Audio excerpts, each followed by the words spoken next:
Extremely sorry to disappoint. అంటే ఇప్పుడు ఏదో ఉనికిపోతున్నాను మంచం కింద కూర్చొని ఏడుస్తున్నాను అని అందరూ what ever the media speculating, వాళ్ళందరికీ చిన్న డిసప్పాయింట్మెంట్గా ఉండొచ్చు వీడియో.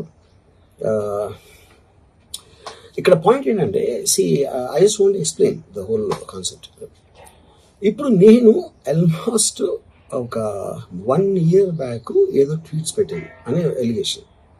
ఆ ట్వీట్స్ ఎవరో మనోభావాలు దెబ్బతిన్నాయి.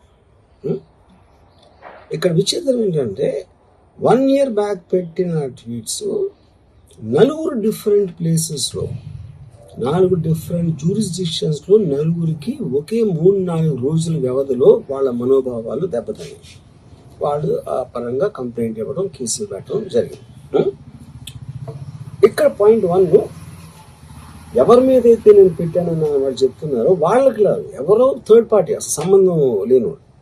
సో ఆ కాంటెక్స్ట్లో అసలు ఈ కేసు ఎలాగా, ఈ సెక్షన్స్ ఎలా వర్తిస్తాయి అనేది అప్పుడు ఆబ్వియస్గా నాకు వచ్చే అనుమానం కానీ, నాకు కానీ నా మనుషులు కానీ, ఇది ఒక పర్సిక్యూషన్ చేయటానికి ఒక పద్ధతి ప్రకారం ఉన్న అలౌబుల్ లాస్ని వాడుతున్నారా, లేకపోతే ఇప్పుడు వరల్డ్ ఓవర్ ఒక ఫినామినా ఏం జరుగుతుందంటే పొలిటికల్ పార్టీస్ వాళ్ళు they are weaponising the systems of the police. అది అమెరికాలో జరుగుతుంది, యూరోప్లో జరుగుతుంది, ఎక్కడ కూడా జరుగుతుంది.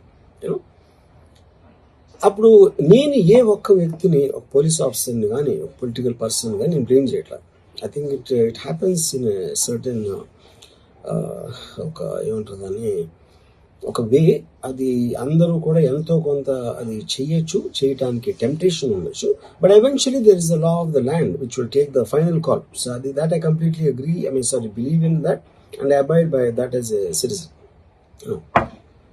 సో ఇప్పుడు ఇక్కడ జరిగింది ఏంటి, నాకు ఒక నోటీస్ వచ్చింది, నేను ఒక రిప్లై ఇచ్చాను, ఫలానా చోట ఫలానా తారీఖు నేను వస్తాను.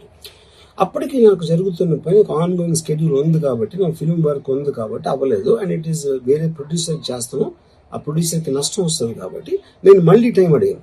ఇదేంటి కేసు, ఇదేం అర్జెంట్ కేసు అంటే 1 year తర్వాత ట్వీట్ చూసిన అతనికి 1 weekలో అన్నీ అయిపోవాలనేది ఏమన్నా మీనింగ్ ఉంటుంది అసలు దానికి? So which basically means it is being done for purposes other than the urgency of the case. ఇప్పుడు అర్జెన్సీ ఆఫ్ ద కేస్ అంటే మీరు మర్డర్లు గీడర్లు ఇన్ని జరిగి సంవత్సరాలు తీసుకుని